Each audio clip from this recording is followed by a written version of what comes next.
Man, what's good everybody? I'm back with you all with more reactions. Today we have another video from Nick Crowley, and this is YouTube's Darkest Videos number 9. Let's jump into it.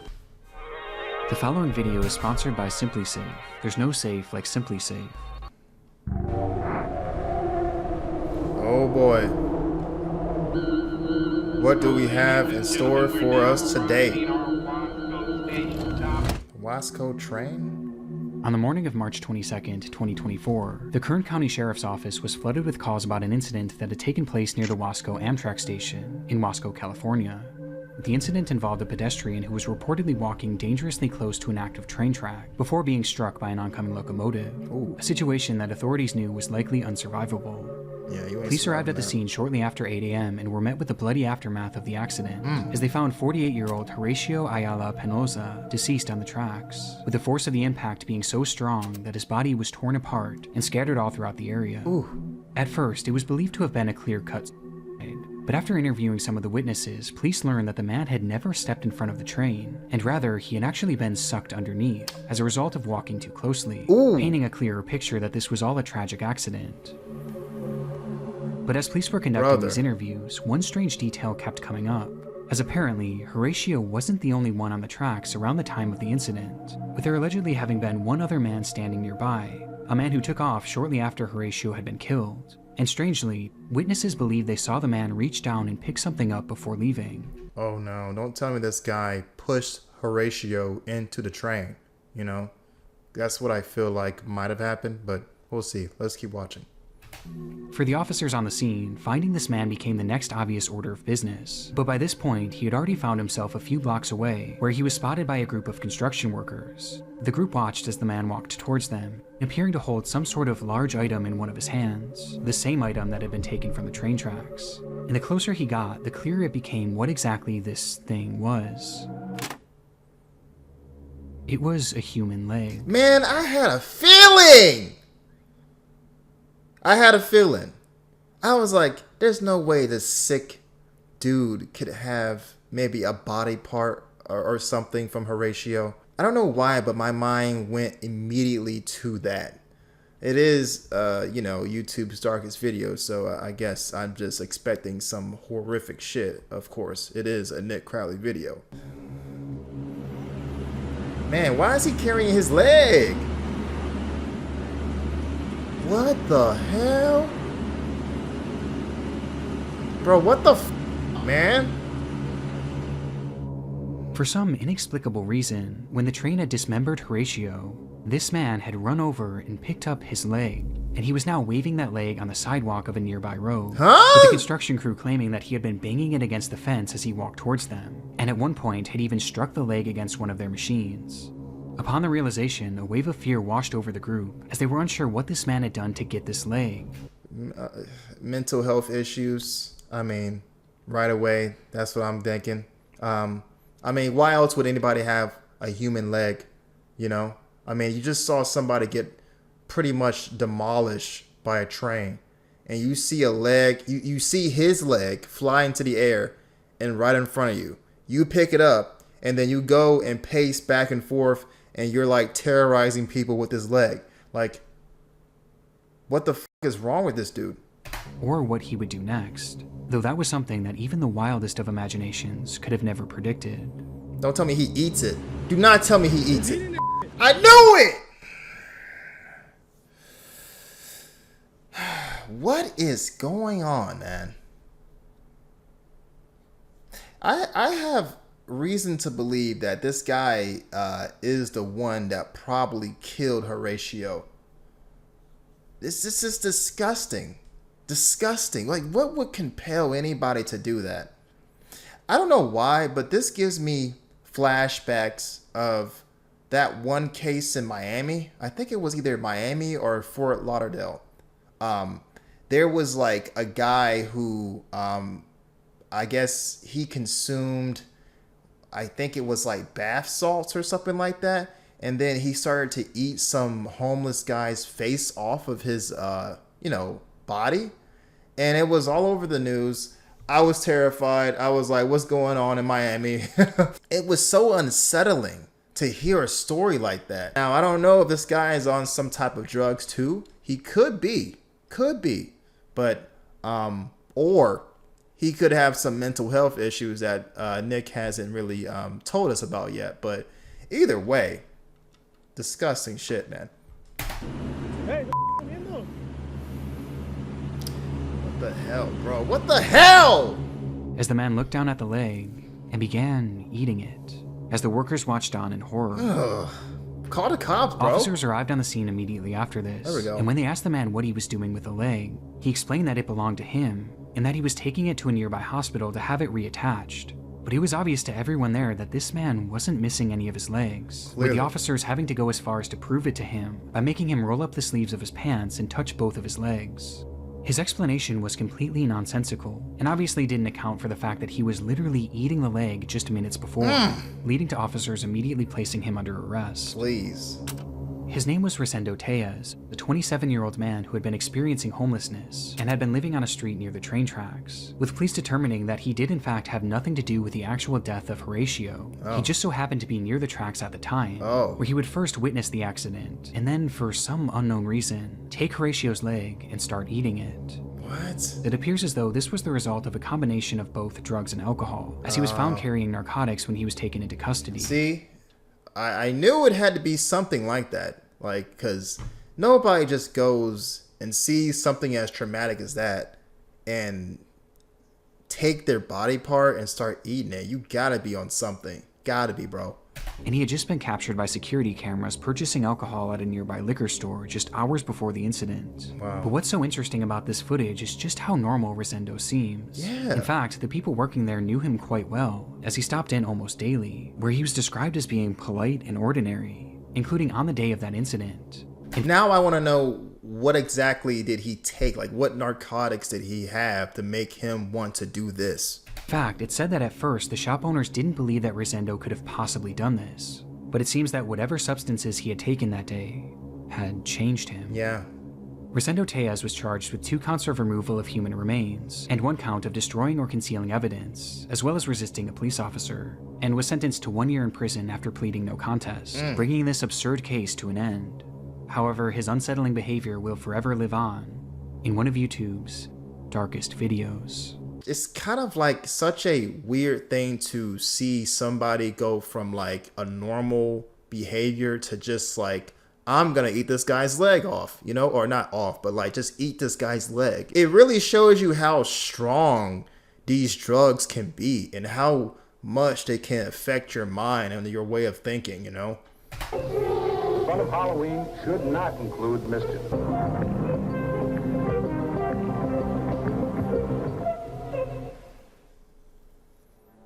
Stock up this Earth Day with Paleo Valley's buy one get one free offer on bone broth protein. If you're someone who cares about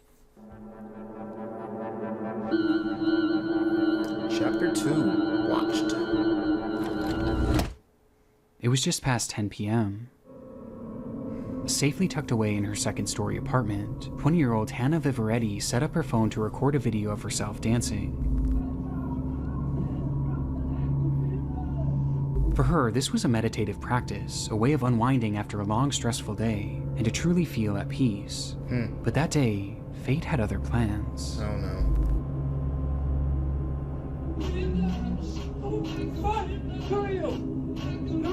What the fuck? That's got to be the most scariest, well, not the most, but that is a very scary moment to have happen to you. There's been many times where I'm just got my AirPods in, washing dishes, maybe doing whatever around my apartment and just minding my business. And just imagine somebody just like walking up on you and you know, you don't hear anything, but just imagine that you're minding your business and somebody is just entering your apartment. That happened to me once, but it wasn't like a burglar or nothing like that. But it was just like the maintenance worker who I didn't hear him knock on the door. And when he entered, I was like, holy shit, what the fuck? I got immediately angry, but then I calmed down. I was like, holy shit, I didn't hear you. And I forgot I put in a work order to repair my sink. But yeah, this is scary as hell. As Hannah was dancing, something off camera caused her to stop dead in her tracks and yell, fuck. "Who are you?" It was a man whom Hannah had never seen before, standing in the doorway of her balcony, which again was on the second floor, meaning that man had climbed up, cracked open the door, and was now standing in her home staring at her, quietly muttering nonsensically with a big grin on his face. Who are you? Who are you? Please get off. Hannah stopped the music and again asked, "Who are you?" To which the man responded by saying, Please get out. No, please get out. What the fuck? Yes. But her demeanor and the panic in her voice made it all too clear that this was far from the case. Who are you? Please get out of my apartment right now. She started to make her way over to her phone. Dude, do you understand the absolute adrenaline that I would have? This type of situation would send me in an immediate fight or flight, response in my body. And then towards the front door. All the while, the man kept calmly insisting that they be friends. But Hannah was having none of it. Please get out of my apartment right now. Opening her front door and in the process, Get out. Get out.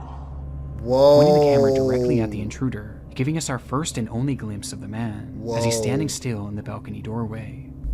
And with her front door now open, she yelled at him to get out, loud enough for the neighbors to hear. Get out. What the fuck, bro? That is so crazy. Which finally caused the man to retreat. As it turns out, Hannah did actually know who this man was, at least vaguely, as he lived in the same apartment complex, but he never actually spoke to her. Really? He would always just stare and smile, making it apparent that he had some sort of sick interest in her. Yeah, let me just climb into her apartment and ask her if she wants to be my friend. That will definitely win her over. The f is this guy thinking, man? Thank God she wasn't like frozen in fear and she had the courage to get out of her apartment and get loud enough so people can hear her, Because you never know how you're going to react in this type of situation. You might be frozen in fear and you may not be able to do anything because you're so scared, and that's a very normal reaction. I was gonna make the point that you have to be very aware of your surroundings, but this lady was just chilling in her apartment and just minding her own business, dancing and just doing her own thing. But this guy deliberately and intentionally broke into her apartment and entered in talking about can I be your friend? I mean, yeah, you still got to be aware of what's going on, but you just never expect some shit like that to even happen to you, So, yeah. As for why he entered her home that night, it's fairly obvious that his intentions were incredibly sinister, with Hannah recalling that during the entire experience, his hands never left his hoodie pocket, making her wonder if he was holding onto some sort of weapon that he may have been planning to use on her. Right. But thankfully, because of her swift reaction, we'll never truly know what he had planned that night. Fuck that guy. Days after the incident, police would arrest 36-year-old Angel Moses Rodriguez Gomez and charge him with stalking, second-degree assault, third and fourth-degree burglary, and malicious destruction of property. Loser. But surprisingly, shortly after his arrest, What a loser, bro. Released on bail days later? they allowed him to walk free on bail. And given that he lived in the same apartment complex as Hannah and clearly knew where she lived, this decision was incredibly controversial. What the bro. How the f is he released on bail with all those bro? Let's just go back to the charges, bro. Stalking, second-degree assault, third and fourth-degree burglary, and malicious destruction of property. How the f is he not like in jail? I'm not super knowledgeable about what charges can lead to how many years in jail or prison. You would think that should get him a couple of years, right? Then to be released back at the same apartment complex where he got all these charges in the first place. I mean, is there going to be some type of like restraining order that's going to be placed on this guy? Because what's stopping him from doing this shit again? If he does it again and he ends up killing this poor woman, then the fucking justice system just failed this poor lady, man. This type of thing makes me so angry because clearly he needs to be in jail. Being released on bail days later, he's not gonna learn his lesson. Dude, he literally almost did something to this poor lady in her apartment. And you're telling me he got all these charges and then released on bail days later. He has not had time to reform or change the way his behavior is. Bro, what is stopping this guy from going back and finishing the job or doing whatever his intentions were, you know, with this lady, you know? That's so fucking stupid. Destruction of property. But surprisingly, shortly after his arrest, they allowed him to walk free on bail. And given that he lived in the same apartment complex as Hannah and clearly knew where she lived, this decision was incredibly controversial, with Hannah herself stating in an interview that, "I just don't think it's fair that he's walking freely right now, and I have to watch my back at every angle." Right. Thankfully, the court's decision would not lead to any further escalations in the case, and today Angel no longer lives in the country, but the footage is incredibly chilling nonetheless, and it sent me down a rabbit hole of home invasion videos late the other night. And here on YouTube, I came across countless unsettling examples. Yikes. I'm happy that nothing else happened because, listen, nobody should ever have to live in fear after some asshole got released on bail and after getting 3rd and 4th degree burglary charges, bro. What the f? Example comes from Saratov, Russia, and shows a woman moments after being awoken by the sound of knocking as she lay in bed in her apartment. It was around 4:30 a.m., which was already unusual enough, but things became downright horrifying for her when she realized that the knocking wasn't coming from the door. It was coming from the window. Oh, God.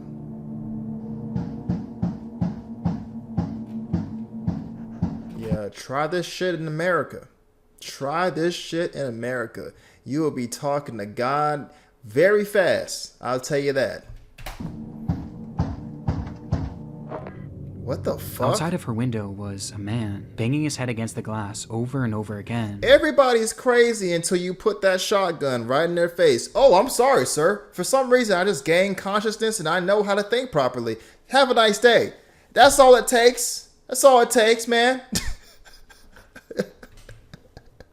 Yeah, they want to act crazy, but when you pull that fucking switch out, all of a sudden they acting right. I'm just saying. And equally as disturbing, this woman's unit wasn't on the first floor. She was 2 stories up, and she didn't have a balcony. Wait, she was 2 stories up and she didn't have a balcony? Where the fuck is this? Is this guy like floating? Across the street, a neighbor filmed the incident as it happened, showing us that the man was standing on one of the building's gas pipes while he continued to strike the window. Eventually, these hits grew so forceful that the glass started to break, and his head began bleeding profusely, finally leading to the man stopping, but not in the pursuit of entering the home.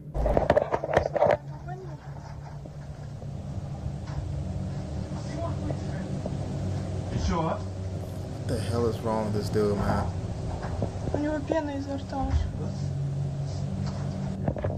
Can't call the cops or nothing?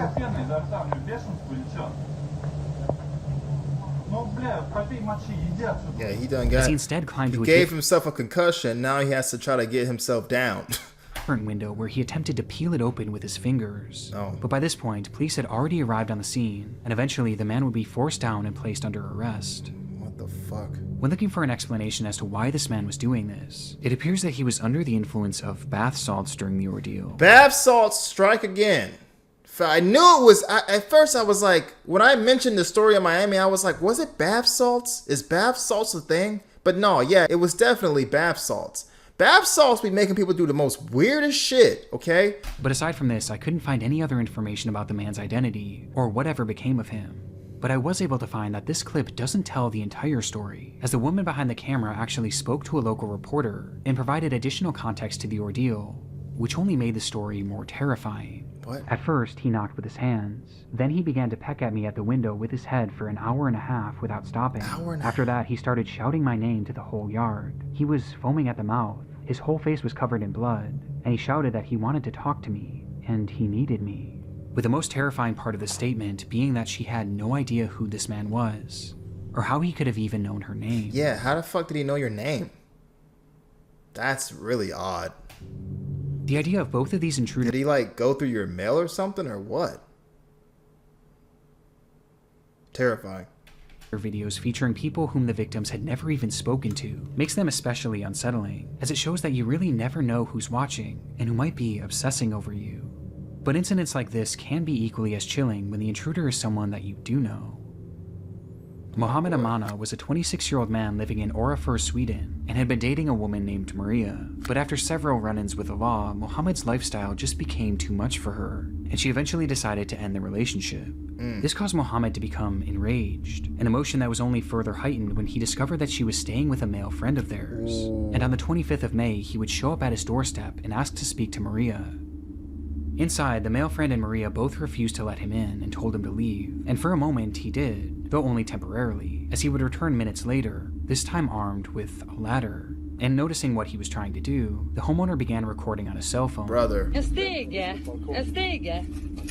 Okay. brother, I don't understand, she ended things with you. She said, hey, I don't want to be with you anymore. This is over with. Move on. You come back with a fucking ladder wanting to talk to her? What makes you think that this is going to win her back? This is like one of my biggest fears when dating like a new person. Like, I have to always ask her, like, hey, like, do you have any crazy ex-boyfriends that you used to talk to that still like you or still, want to be with you? Because I don't know if they're like erratic. Are they like gonna like stalk me? Are they gonna stalk, you? Are they gonna try to hurt me and I gotta defend you because he won't leave you alone? Like, what's the situation here? Because I don't want to get, slimed out because he's like still not over you and he wants me out the picture, But she needs to clearly get police involved because it doesn't seem like this guy is really getting the message. That's wild, bro. You bring a ladder? The man behind the camera asks, You need to get fucking hot boiling water and just pour that shit all over him. "What are you doing? Are you going to fight me?" To which Mohammed said no, he just wanted to speak to Maria. Tror du kommer upp här? Tror du kommer upp här? Varför slå med mig? As he said this, his demeanor was unsettlingly calm as he continues making his way up the ladder. Man, get your hand out your pockets. Du kommer inte upp här. Du kommer Bro, that's crazy. Bro. I can't even imagine doing this. Like, imagine how down bad one must be to bring a ladder to talk to a woman that does not want you anymore. Dude, just move the fuck on, man. Like, what conversation are you going to have that's going to make her like take you back? You've already done some really crazy shit. You think this is gonna make her want you back? inte in i mitt hem. The Du fuck? kommer inte in i mitt hem, Mohammed. With his demeanor being so calm, Brother, the please! cameraman couldn't tell if Mohammed was a threat or not, though it wouldn't take long for him to get his answer. Yeah, because listen, as soon as he gets into that apartment, he's gonna go fucking crazy, bro. See, it's the real calmness before the storm. He just needs to get into the apartment to really enact whatever he wants to do, because what they should have done was they should have just like tried their damnedest to not let him get into that apartment. Now that he's in there, you don't know what the fuck he got on him, bro. He could have a knife, he could have a gun. You don't know what kind of weapons he has. So I think that's going to be a very important thing here. Du kommer inte in i mitt hem. You should have pushed his ass off right there. Därför Ooh. han högg mig med en kniv. Han högg mig med en kniv. In an instant, Mohammed struck the cameraman, causing him to retreat into his room, closing the sliding glass door just in time for Mohammed to step on the balcony and brandish a large kitchen Ooh, knife. shit. Stor köttkniv. Såg ni det? Ooh, shit. Damn. Du, han krossar glaset med en sten. Y'all better get the fuck out that apartment, bro. He got a big ass fucking knife. Still dazed by the attack, the man holding the camera retreated even further into the house, while Maria had already run into the bathroom and locked the door behind her, a door that Mohammed would quickly rush over to. If you're a producer, Lord. Oh my goodness, man. I can't believe this dude, bro. They should have never let him fucking get into the apartment. They should have. I mean, yeah, he punched a guy in the face, but dog, they really should have been more. I mean, they weren't expecting him to do this, clearly, but man, they should have fucking They should have did so. I don't know, man. I don't know what they could have done. I honestly feel like they didn't try hard enough to prevent him from getting into the apartment, bro. Mohammed. Släpp in mig på dörren så han kommer in. Han kommer in, Maria. Mohammed, hugg du. Mohammed. Mohammed, du högg mig redan. Wow, you're really next to him with a big ass knife, bro? Come on now. And desperately tried to open, even trying to use his knife to turn the lock, as that lock was the only thing standing in the way of what he was there to do. What exactly that was is unknown, as police would manage to arrive on the scene within minutes of this footage being taken. Good. Where they would arrest Mohammed before he was able to get to Maria. Good. But it's clear based on the fact that he had a weapon on him and his desperate attempt to breach the house that he didn't just want to have a conversation. In the end, the man filming was left with only minor cuts. Mohammed was sentenced to 2 years in prison as well as a 10-year ban from the country of Sweden, leaving us with 3 haunting videos of 3 disturbed intruders. Just 2 years in prison and a 10-year ban from Sweden? Damn. I don't know why. That feels kind of light, you know? But clearly he just didn't want to talk. He was really trying to hurt that woman. Whose true intentions will thankfully never be known. So far, I'm glad that these stories haven't ended in something like super tragic. I mean, yeah, we heard about the guy with the train, right? But these stories haven't been too bad. They have been unsettling for sure, but nothing that ended in like just absolute tragedy.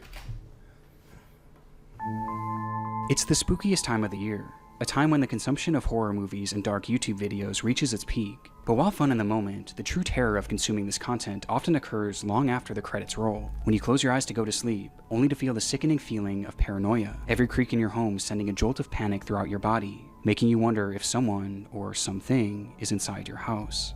I was just like you once. Consuming creepy content is my livelihood, and as a result, I've spent countless sleepless nights feeling uneasy within my own home, never quite feeling safe and secure, always wondering if something was lurking around me. I love like the old VHS like style.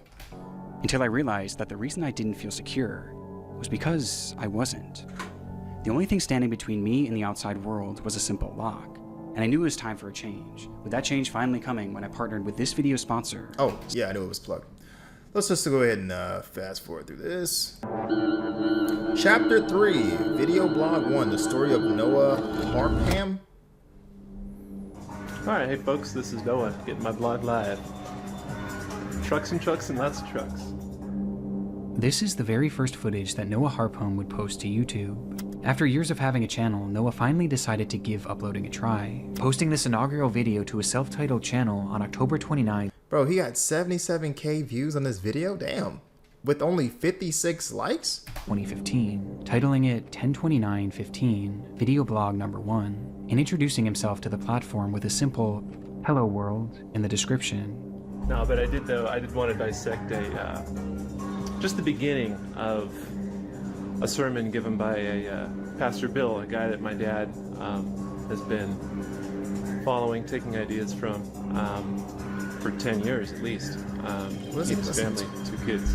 In the video, Harpham paces throughout his home and discusses a priest named Pastor Bill, whom he believed was influencing his father and his family, and clearly not in a good way. I've been ignorant of it for a long time, so I wanted to look at it, and I challenged him just to look at 15 minutes of this sermon. Though he gives no context as to who this pastor is, only mentioning that he had been ignorant of the situation for a while, and that this video was his response after trying to expose the truth to his father.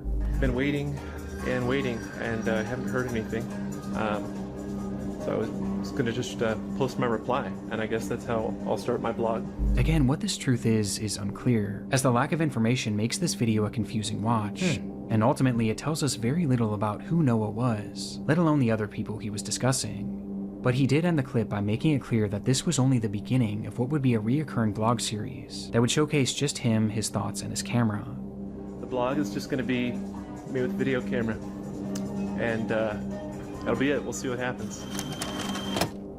But before those uploads would come, Noah had pinned a website in his description that directed users to a blog post written by him that same day, titled, "Is my dad in a cult? Even worse, is it satanic?" Ooh. Throughout the writing, Harpham loosely provides additional context for his video, as he breaks down a sermon given by Pastor Bill, who is shown to be Bill Johnson, a well-known preacher from the Bethel Church in Redding, California, who had garnered a large following online. And despite the sermon being over an hour long, Harpham goes through it point by point, critiquing everything that he said. And the more he typed, the more angry he got. And the more angry he got, the more nonsensical his words.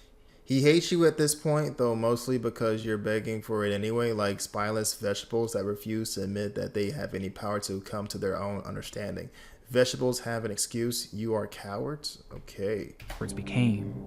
I'm attempting to present a case that shows the leader of this prestigious institution, along with a select group of rulers, are using mind control techniques to poison and confuse legions of useful idiots that slave away to keep the institution humming along, and that this man, Pastor Bill Johnson, and his ruling caste are using mind control to keep people imbalanced and ignorant, in a state of perpetual waiting for the material world to be defied, while they themselves are profiting immensely in this material world.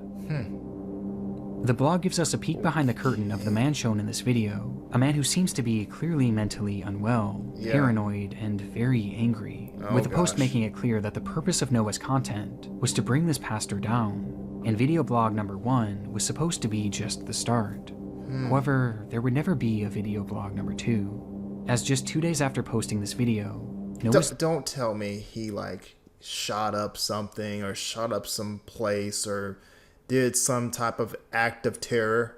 Life would take a drastic turn. Please Hi, don't. I'm the good Greek Spiro. As a police officer, I witnessed how road moving companies would take advantage of Colorado Springs 911, what's the exact location of your emergency? It's at, Repeat that one more time for me and make sure I had it correct. well, it's across the street from me. I'm calling from my address. Tell me exactly what happened. Well, there's a guy walking around with like 2 cans of gasoline or something, 2 small cans, and a big, like a rifle. It's black, and it had a strap around it. He's walking up to doors and stuff. Oh gosh. At 8:35 a.m. on Halloween morning, a woman named Naomi Bettis called 911 after witnessing a suspicious man walking around her neighborhood in Colorado Springs, as she watched him carrying several cans of gas, as well as an AR-15 that was hung over his shoulder. She didn't know it at the time, but this man was her neighbor, Noah Harpham. And then I seen that he walked into the building, and the glass window at that business is broke. And that's a business? What's the name of the business? I have no idea, but I just know I don't know if it's a fake gun, a BB gun, but it looks pretty scary. As the call progresses, Naomi explains that she had watched him enter a nearby business, where one of the windows appeared to have been broken. She wasn't sure if anything illegal had happened at this point, but she was convinced that Noah was up to something sinister, which based on what he had in his possession seemed to be the only logical conclusion. However, this concern wasn't felt by everyone. Okay. And you said it looked like a long gun, correct? Like a rifle? Yes, Well, it is an open carry state, so he can have a weapon with him or walking around with it, but of course having those gas cans, it does seem pretty suspicious, so we're going to keep the call going for that. Okay, and the window's broken to that business downstairs, so... Right, and you said he's now upstairs, correct? Yes, And are you or anyone else in immediate danger? No. Okay. As the operator Oh boy. Ugh. See, this is where it gets a little annoying for me when it comes to, like, you know, states that have like open carry. I just don't think that some people are responsible enough to have guns like in an open carry state, like walking around with like rifles and shit like that. I mean, what exactly is stopping someone from doing harmful acts of violence to people that are just minding their own fucking business? Without going on too much of a huge rant on this topic, how many mass shootings do we need to have before we wake the fuck up? Like, how many kids need to die? How many people need to lose their lives? Thoughts and prayers here, thoughts and prayers there. So many people are so fucking obsessed with guns, in my opinion. Yes, they protect. I mean, how many kids need to perish before we have some actual good gun reform laws? And people never really give a fuck unless it happens to their loved ones or their kids. But you can kind of see how this could be a problem. Because it is an open carry state, you might not suspect that this guy is going off to do some bullshit. Brushed aside the incident, stating that she was only keeping the call going because the gas cans could be suspicious. However, even with that, the report still wasn't taken seriously, as the dispatcher hung up on her shortly after, before dispatching one single officer to the scene, an officer that never even made it there. as just moments later he was called off and sent to what was deemed to be a more pressing scene at the local senior center. This cop thought it was a more of a pressing matter at the senior living facility than a guy walking around with a rifle. Now, I get it, it's open carry, but dude, just go check it out. Why is a guy carrying that? And I get it, it may not be something that is suspicious to them, but it's just like, again, my point. They just disregarded a case that is going to probably get people killed because they think that, oh, well, I mean, it's just an open carry state. This guy has a rifle. No worries. He's not going to do anything crazy. At least go talk to him and ask him, like, you know, hey, what's going on? Why do you have these 2 cans of gasoline? Why were you next to like a house that was like seemed to be broken into? What do you got going on? Just pick his brain, dude. Naomi's concerns were completely ignored, but despite this, she continued to watch out her window, waiting to see what Noah would do next. 4 minutes after her call with police ended, and 10 minutes after first reporting Noah's behavior, Naomi would dial 911 once again. Only this time, her demeanor was far different. Oh shit. I just called a few minutes ago and the guy came back out and he fired a gun at somebody and he's laying on the street dead. Oh my God. You sent an ambulance too. Naomi's worst fears had come true. Could have been prevented. Could have been prevented if the cop just would have just gone and talked to this guy. But of course. As she frantically told dispatch that the man carrying the gun had just shot and killed someone outside of her home. Oh my God. Okay, calm down, okay? Stay with me. I'm just putting that into the call. Is anyone in immediate danger? No, not that I can see. Shit, me! No. In response, the operator bizarrely asks if anyone else is in danger, but Naomi, likely in a state of shock, answers no, before immediately realizing that Noah was heading in the direction of Platt Avenue, which was known to be a busier neighborhood. Maybe on Platt Avenue there might be people in danger. Is anybody in immediate danger? Why the f would you ask that question? Like, he just shot and killed somebody and he's dead on the street. How about thinking, oh, well, yeah, all right, so he just killed somebody. I'm going to go ahead and assume that there's going to be people around where he killed this guy, and we need to go get some officers out there to prevent this from happening to anybody else. Why would you not just assume that people are in danger? He just fucking killed someone. Sometimes I hear like dispatcher videos or dispatcher calls that they get from people, and like, you know, sometimes the dispatchers that I hear are just fucking incompetent, man. They make me mad, dude.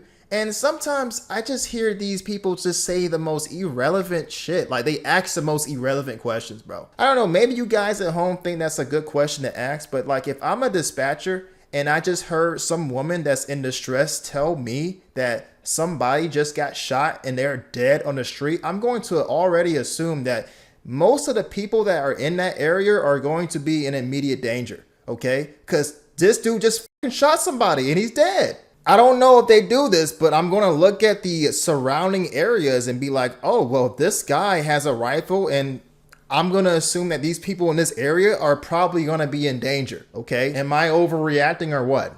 Come on. Naomi, I need the suspect's description. Do you know his name? No, I don't. Okay, is he white, black, Hispanic, He's Asian? white, and he's got long curly hair coming out of his cap. She desperately tried to relay that more people were likely in harm's way, only to be immediately proven right just seconds later. Right. I think, yeah, there's people outside that might be in danger up on Platt. Okay. Oh, I just heard another gun fire. Oh my God. When she hears more gunshots, prompting the operator to once again ask, Yeah, they need to call an ambulance or something right away. Okay. Is anyone in immediate danger? Yo, I am so infuriated right now with this dispatcher right now. Why the f does she keep asking, is anyone in immediate danger? What do you think? I sincerely hope this dispatcher was fired, bro. There's a guy with a rifle who just killed somebody on the street. Now he's making his way to an area where there's gonna be more people outside minding their business, okay? Why the f would you not just assume that people are going to be in immediate danger? It's weird that she's asking this question because it almost is implying like, is this important enough for us to send officers over there or not? Like, what the fuck is she talking about? Only people up on Platte, maybe. All right, I am sending the paramedics to help you now. Stay on the line and I'll tell you exactly what to do next, okay? What the fuck It is... was only then that the operator would tell Naomi that police and medical personnel were finally being dispatched to the scene. But by this point, it was far too late. Man, I'm so pissed off, dude. This dispatcher sucks ass. In the moments after Naomi had made her first 911 call, Noah Harpham would first attempt to light his house on fire using the 2 cans of gasoline. Though this, however, failed and caused him to quickly shift his focus. Noah instead stepped outside and brandished his rifle, immediately pointing it directly at Andrew Mayers, who had been riding his bike in the neighborhood. Wow. And after seeing the gun, the man stopped and begged him not to shoot, to which Noah responded by pulling the trigger multiple times, killing him instantly. Wow. With Andrew Myers being the man that Naomi had seen laying dead on the street. You know, I'm gonna make another point, and I just never really understood this at all. But when you have people that are not well, they're crazy, they're insane, whatever the case may be, why is the first thing that they look to do is take somebody else out, you know? Like, why is it that they need to take innocent people down with them? It's a pattern that I don't understand at all. If you feel like this pastor is manipulating people or whatever the fuck Noah was talking about in the beginning of the video, he was saying that this pastor is manipulating people. Is this pastor like influencing his dad or something like that? Okay, if you think that, cool. But why do you need to kill innocent people if you like think that this pastor is doing that? I don't know what the fuck does that have to do with some unsuspecting guy just riding his bike. I mean, I don't get it. When they do these horrific mass shootings, they go and turn a gun on themselves. The most cowardice bullshit ever, man. I just can't stand this pattern of violence, you know, in this country, man. Mass shootings are a fucking... I mean, they happen so much that it's become normalized. It's like another Tuesday, and it's annoying, and I hate that it's like that. I fucking hate it, man. And it's never... And to me, it's never gonna get any better because people don't give a fuck about it enough. In my opinion, they don't care that kids are literally losing their lives. Until it's somebody else's kid or until it's their kid, they're not gonna care. They're going to be like, oh, well, let's arm the teachers. The f they going to do, man? They're not going to do anything. They don't get paid nearly enough to have to deal with some mass shooter, let alone have to defend children. Bro, come on, man. But going back to my initial point, I just don't get why people who do this always feel the need to take out innocent lives, man. I never really understood that. I guess it's the notion of misery loves company. Like, if I'm hurting, then I need to hurt you too. I guess that's what it is. From there, Noah began walking up the street where he would eventually see 2 women sitting on the porch of a sobriety center, where local women went to get help with their drug and alcohol addictions. And upon noticing them, he immediately started shooting, striking and killing both Christina Galella and Jennifer Vasquez. Noah walked for over a mile after this before the police finally caught up with him, and when they called out for him to stop walking, Noah turned and immediately opened fire, leading to a massive shootout.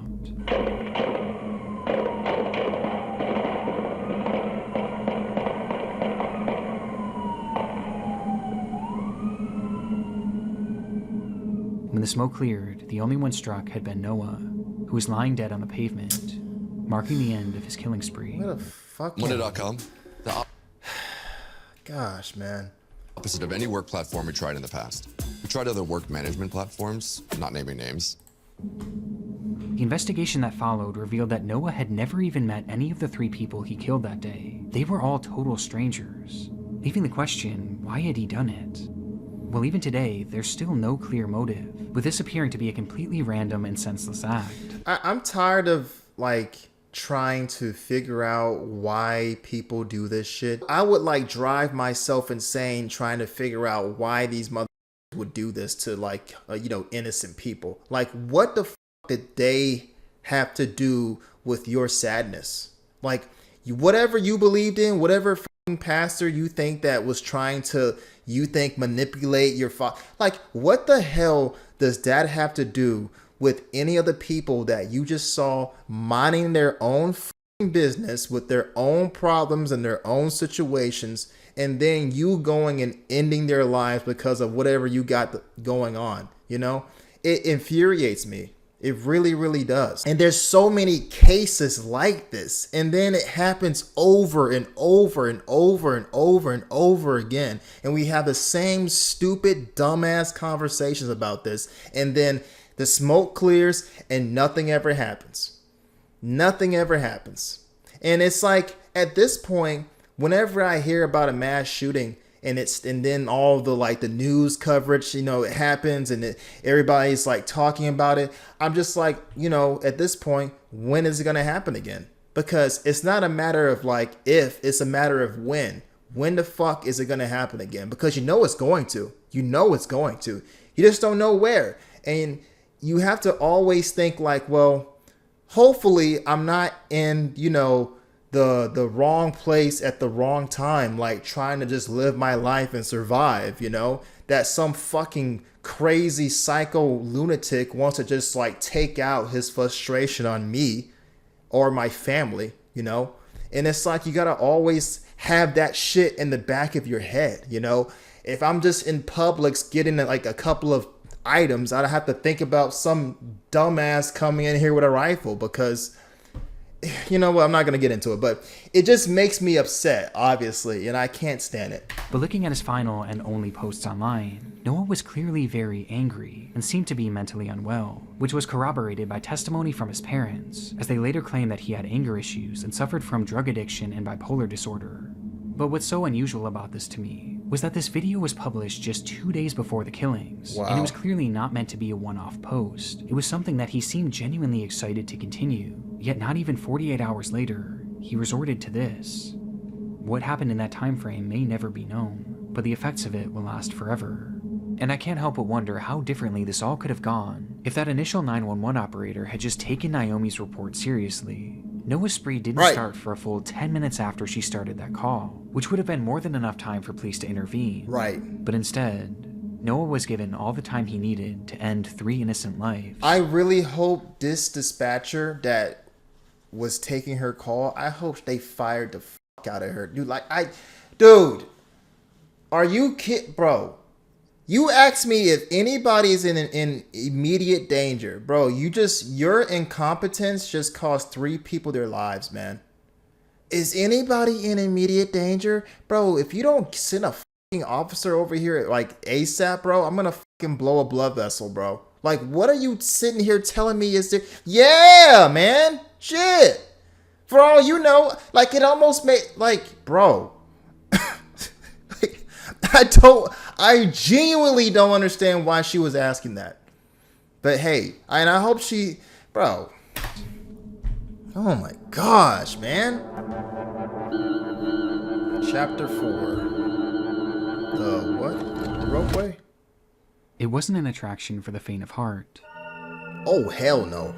Standing over 1,300 feet above the ground, the Diogar ropeway was built to take tourists up and down the Trikut mountain. Oh, this is something that y'all would never see my ass on. Hell no. In Jharkhand, India.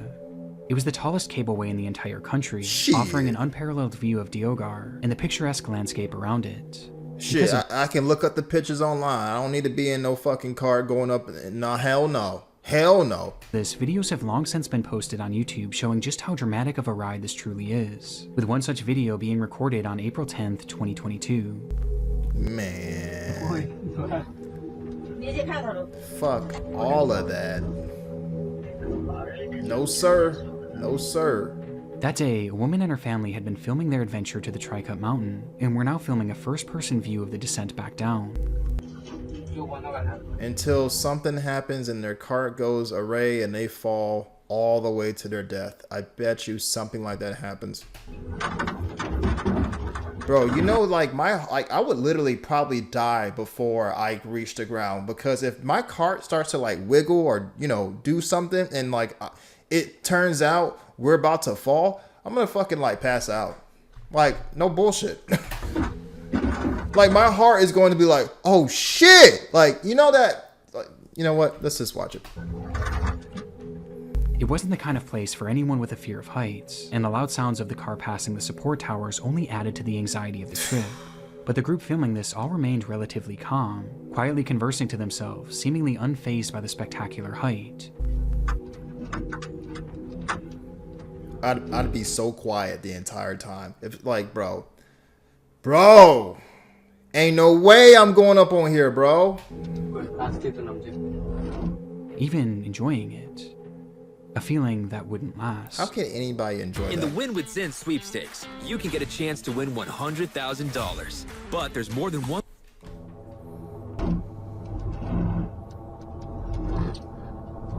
Damn.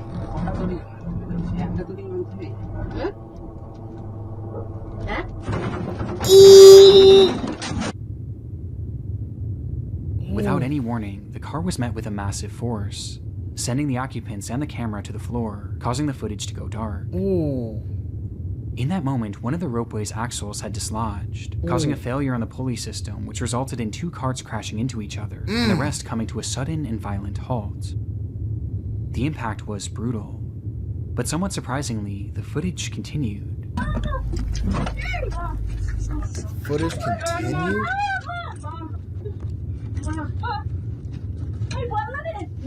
Bro, it's like when something like this happens, there's literally nothing you can do until help arrives to you. I don't really like to be in too many positions like that. Like, yeah, I will jump on an airplane. Maybe I'll go on the occasional roller coaster, which is very rare. But when it's something like this, where it's just like a cart and you're suspended in like the air and you're just, you know, going all the way down slowly, or maybe you're coming up, like, I don't need to do anything like that, you know? Like, I don't find that type of shit enjoyable at all. Showing just enough to reveal that the ropeway and the cabin these people were in were both still intact, before the recording came to an end. This group had survived the impact. Wow. But the nightmare was far from over. Oh, fuck. Come on, Nick. News of the collision quickly spread throughout the region, leading to the scene being flooded with rescuers and news crews alike, with everyone trying to figure out what exactly was happening, and the initial prognosis was grim. In the impact, 1 man in a separate car had been killed, and many others were left injured. And making matters worse, due to the broken axle, the ropeway was now no longer operational, meaning that the 70+ people spread throughout the various cars were now stuck, some of whom were still suspended over 1,000 feet in the air. Oh. It was going to be an incredibly difficult rescue operation, just given the height of the ropeway alone. Yeah, but like, you know what? Okay, so it's gonna be an incredibly difficult rescue operation.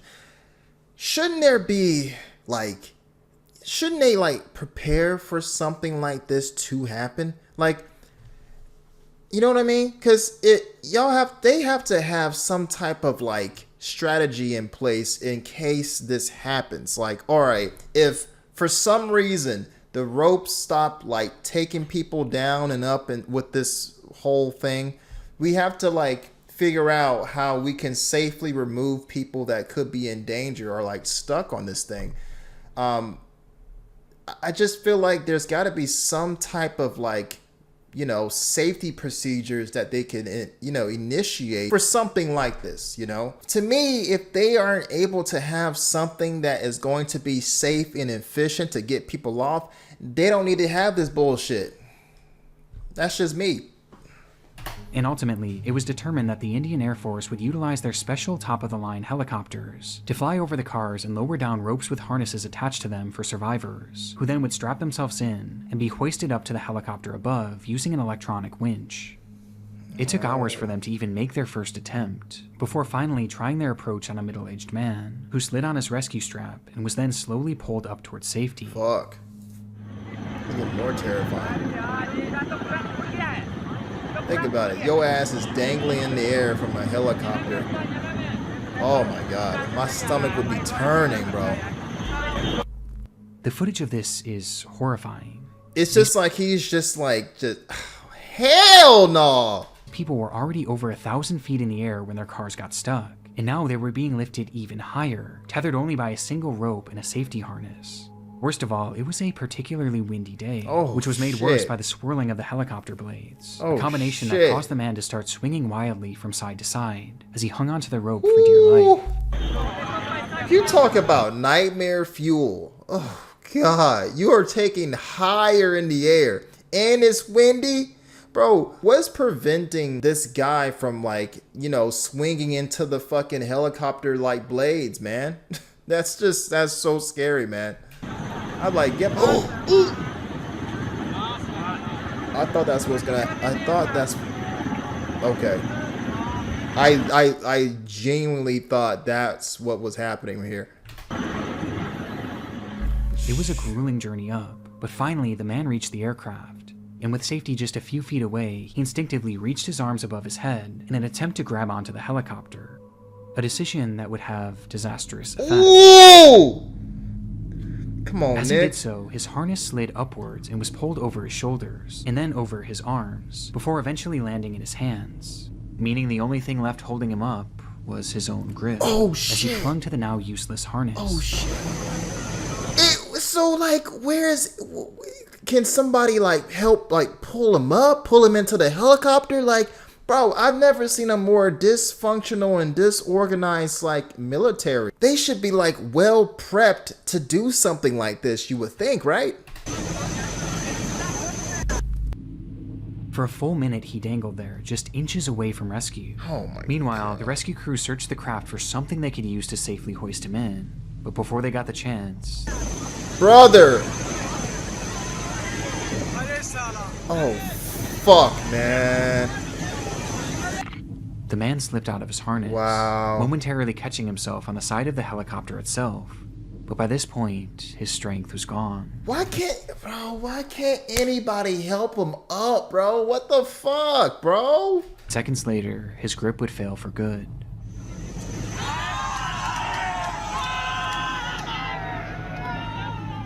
Causing him to plummet approximately 2,000 feet to the ground below, killing him instantly. Wow.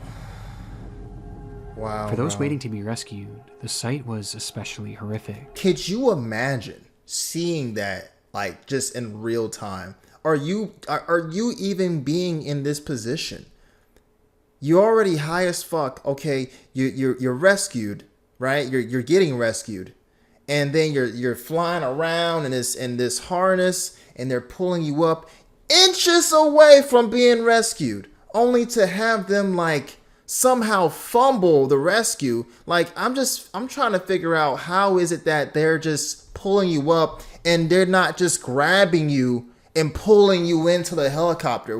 How the fuck do they, like, mess up the initial, like, all right, well, you're here, let's just grab this dude and pull him in and get him secure? What the fuck? Why does it seem like there's some type of, like, weird, like, the exchange of him getting out of the harness and him into the helicopter? Like, what the fuck happened there? Like, you know? As they watched the man who they thought had made it to safety fall to the ground right in front of And then you fall from, dude, oh gosh, that is so scary, bro. Oh my goodness. That has got to be top 10 worst ways to go.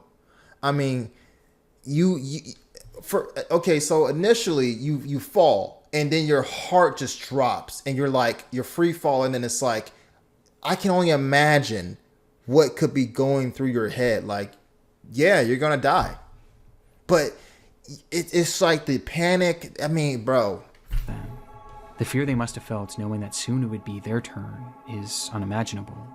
If I saw that happen in front of me and I'm in this cart, I will sit in that cart for as long as I need to until they figure out how to safely rescue all of us, because what the fuck was that? After this, the rescue crews began making tweaks to their operation. Oh, now they do. To a few attempts going off without a hitch. But the entire process was incredibly slow, as a full 24 hours would pass before 60-year-old Shubha Devi would finally get her chance to be removed from the car. And as she started her ascent up to the helicopter, the wind also caused her to start swinging wildly. So wildly, in fact, that the winch used to lift her suddenly stopped working, leaving her hanging there, only moving side to side. What I don't understand, though, is, like, why is it that they would need to pull them. Like, why can't they just like make a descent to the ground and just have an area where like, okay, let's just like get them in the harness and just make a descent down and have a team on the ground to like release them from the harness, and then they have them on the ground, you know? They don't have to like do this thing where like we have to pull you up from the harness and put you in a helicopter, bro. Just find an area where you can just make a descent, have them just land on the ground, take off the harness, have a team, get them to safety, and just repeat. Like, I don't know why they are so bad at like rescuing these people, or why are they so bad at these like safety measures, you know? Rather than up towards safety. As she hung there, rescuers on the helicopter frantically tried to figure out what the problem with the winch was.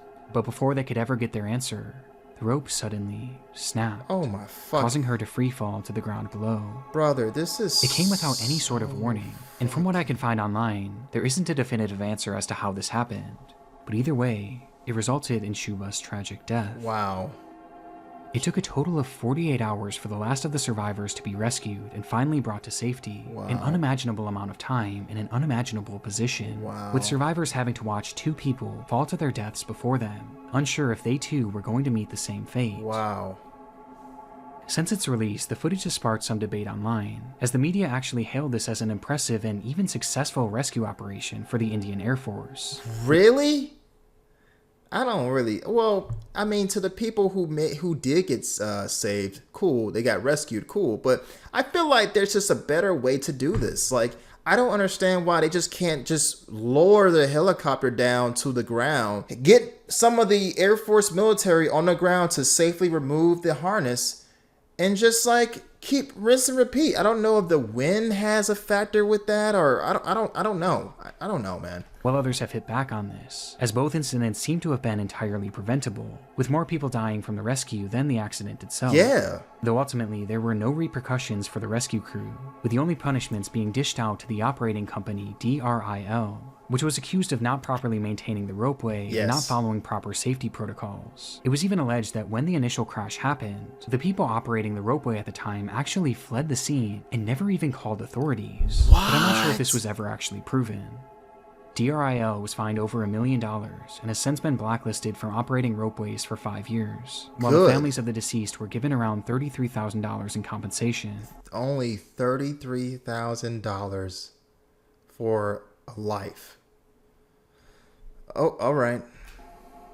Currently, there are plans to repair and reopen the ropeway. Let's just be clear. There's no amount of money that can replace a whole human being, but giving somebody $33,000 for their loved ones dying because the fucking company is incompetent and they didn't keep up the fucking the rope system that they were using, it's just a slap in the face, you know?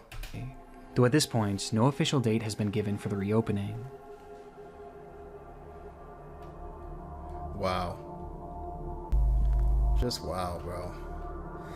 Well, that one was a doozy too. I can only imagine what it would feel like if you and your family is in one of these carts and like you have to go up one by one. You have to see your father or your mother or your sister or your brother go up on that harness, and then you just pray that they don't fuck up the rescue with your family member. It's just, that is in itself terrifying. But what do you guys think? Do you think it was better for them to like, you know, get them in the harness and just pull them up to the helicopter? Or do you think it was better for them to attach the harness, of course, and just slowly descend the helicopter down to the ground and have military servicemen detach them and just get them to safety that way? I don't know why, but I feel like doing it, you know, descending the helicopter down was a better option.